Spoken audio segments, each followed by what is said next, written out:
جب تمہاری زندگی میں ایسے حالات سامنے کھڑے ہوں جہاں تمہیں لگے کہ تم تنہا ہو گئے ہو تو گھبرانا نہیں، اللہ سے نا امید نہ ہونا۔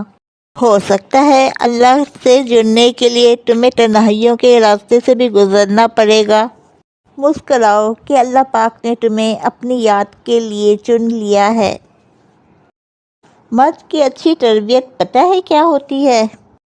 عورت کے قصوروار ہونے کے باوجود اس کی تذلیل نہیں کرتا۔ پتہ ہے اللہ نے عورت کو ناقص العقل سے نوازا ہوا ہے، پھر بھی اس کی عزت اور احترام کرتا ہے۔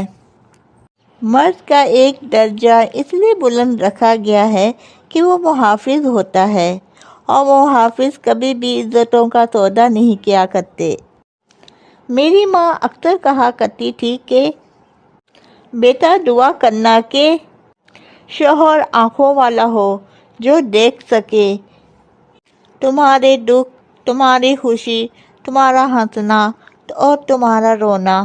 بہت سے لوگ آنکھوں والے ہوتے ہیں مگر دیکھ نہیں سکتے، اور بیوی کے معاملے میں تو بالکل اندھے ہو جاتے ہیں۔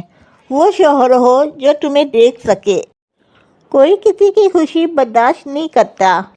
آپ کو کسی سے محبت ہو گئی، آپ خوش ہوں گے، پر یہ خوشی اپنے بھی برداشت نہیں کریں گے۔ وہ آپ کو کہیں گے کہ وہ بندہ صحیح نہیں ہے، آپ کو اس کے خلاف بھڑکائیں گے۔ اصل میں یہ اپنے نہیں آستین کے سانپ ہیں۔ پر آپ محبت کم نہیں کرنا۔ جس نے ہر وقت ساتھ دیا اسے کبھی مت چھوڑنا۔